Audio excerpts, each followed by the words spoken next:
seja bem-vindo à nossa sala de oração. Jesus abençoe a sua vida. Ai, que gostoso, eu amo estar aqui com você. Eu espero e oro para que você também esteja desfrutando desse tempo. Orar faz bem. E eu creio que se você ora, se você começar a orar e se você for levado para essa oração incessante, rotineiramente, você vai experimentar o deleite, a alegria de orar. Isso é maravilhoso. Você pode orar de madrugada, você pode orar de joelhos, você pode orar deitado, você pode orar em pé, você pode orar à tarde, você pode orar à noite, você pode orar no trânsito, dirigindo, você pode orar caminhando, mas nós precisamos desenvolver algo, uma vida de oração. A oração nos sustenta, a oração nos guarda, a oração nos protege, a oração nos move, a oração quebranta o nosso coração, ela nos prepara para estar mais sensíveis e ouvir a voz de Deus. Quantas pessoas perguntam, pastor, como eu posso ouvir Deus? Como eu posso conhecer a vontade dEle? Por meio da oração. Porque às vezes na própria oração você tem respostas. Às vezes você se vê orando e se pega orando por um motivo e chega a uma conclusão. Uau, Deus, eu acho que isso não é o melhor. Obrigado por o Senhor falar comigo. Ele falou e você mesmo tomou a decisão. Então precisamos abrir os olhos e despertar a nossa mente, abrir o nosso coração para esse lugar, o lugar da oração. Deus é maravilhoso e eu sei que Ele vai falar com você de maneira poderosa. Toda semana ou todos os dias eu busco inspirar você com um personagem, com uma história, com uma resposta de alguém que orou aqui na palavra e ele encontrou o favor de Deus. E tem momentos que são bons, momentos de alegria. Deus, obrigado pela vida, o Senhor nos salvou, as muralhas caíram, a vitória chegou. Oh Deus, as respostas são maravilhosas. Mas tem momentos que são difíceis, tem momentos que exigem um clamor, tem momentos que exigem, talvez, o seu coração apertadinho e as lágrimas vão vir ao rosto. Então nós oramos na alegria, mas nós também oramos na tristeza, na angústia. Oramos no momento de talvez um êxtase, uma alegria intensa, mas também oramos quando não está nada bom. Oramos quando acordamos alegres, mas também oramos quando aquele dia parece ser só mais um. A oração nunca será motivo ou um regulador pela nossa personalidade, pela forma como nós nos levantamos, acordamos. É o contrário. A oração é quem regula o nosso dia. Acordou triste? Ore, Deus te renova. Acordou alegre? Ore, Deus te fortalece e faz a alegria permanecer. E na Bíblia? Charles, quem você vai falar ou de quem você vai falar hoje? Hoje eu vou falar de Jacó. Tem um tempo já a gente tem estudado o livro de Gênesis e as respostas de oração presentes no livro de Gênesis. Então hoje, ao abordar Jacó, nós vamos ver algo interessante. Jacó luta com o anjo. Olha que loucura! Mas ele luta porque ele quer ser abençoado. Ele ora de maneira tão intensa que ele entra numa batalha contra ele mesmo e o anjo do Senhor. E diz assim, Gênesis 32, do 24 até o 30. Eu vou ler do 22. Diz, naquela noite, Jacó levantou-se, tomou suas mulheres, suas servas, seus 11 filhos, para atravessar o lugar de passagem do Jaboque. Depois de havê-los feito atravessar o ribeiro, fez passar também tudo o que possuía. E Jacó ficou sozinho. Então veio um homem que se pôs a lutar com ele até o amanhecer. Quando o homem, que era um anjo, via que não poderia dominar Jacó, tocou-lhe na articulação da coxa, de forma que a deslocou enquanto lutavam.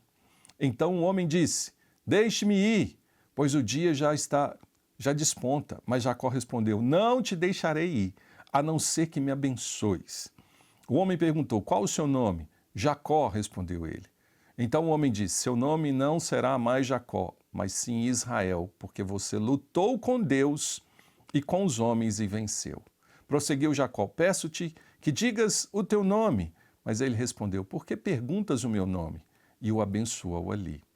Jacó chamou aquele lugar de Peniel, pois disse: vi Deus face a face, e a minha vida foi poupada. Ao nascer do sol, atravessou o Peniel, mancando por causa da sua coxa. Por isso, até o dia de hoje, os israelitas não comem o músculo ligado à articulação do quadril, porque esse músculo Jacó foi ferido. Que interessante o texto.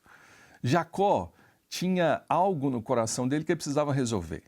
Ele enganou o seu irmão, ele enganou o seu pai, ele sai fugido de casa e agora ele está numa caminhada para voltar. O que acontece quando ele atravessa, está prestes a chegar?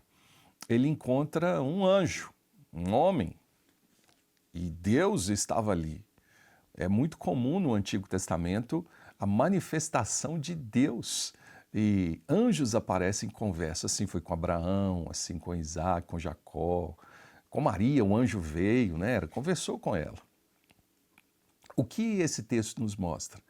Jacó significa enganador, suplantador, aquele que engana todo mundo. E Jacó estava cansado dessa vida.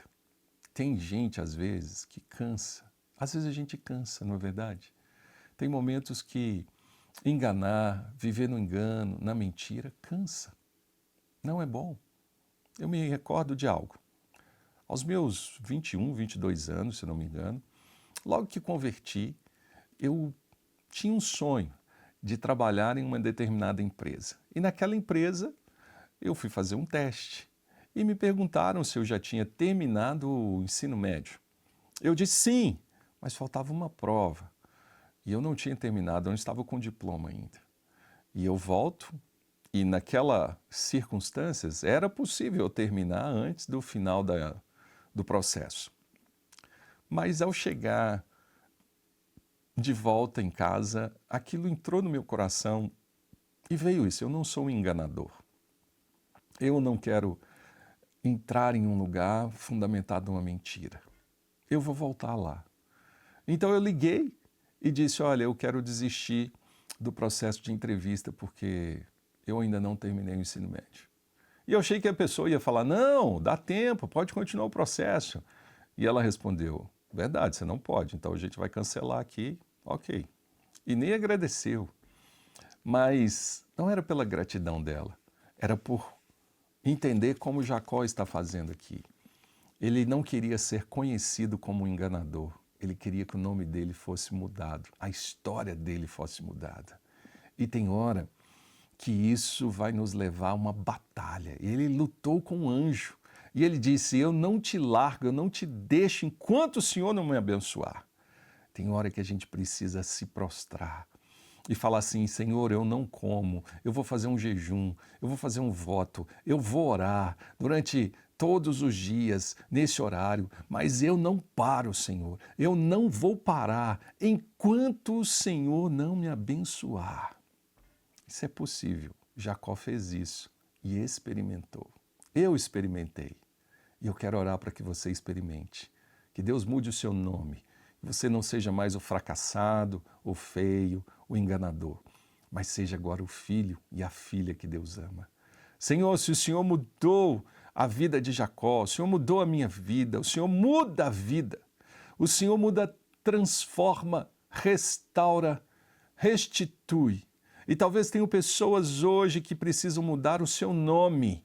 Senhor, não o seu nome na identidade, mas o nome que traz consigo uma marca. E que o Senhor mude hoje para filho amado, para filha amada, e que você seja ministrado, ministrada pelo próprio Deus. E creia que Ele tem uma palavra para te abençoar, que Ele tem um novo nome para você e que você pode experimentar uma vida nova.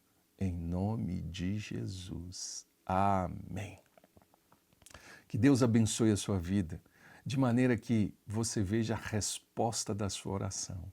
Mas persista, lute com as suas forças. É um lugar que é possível você entrar naquele lugar. Tem muitas determinações que vieram sobre mim, Deus, mas eu vou lutar com o Senhor e eu não saio daqui enquanto o Senhor não abençoar a minha vida. Faça do seu quarto como um filme que nos inspirou tanto, um quarto de guerra, um lugar de guerra, mas não guerra simplesmente contra o inimigo, guerra às vezes contra você mesmo, pedindo e crendo que Deus vai te abençoar. em nome de Jesus. Até o próximo Sala de Oração. Deus te abençoe.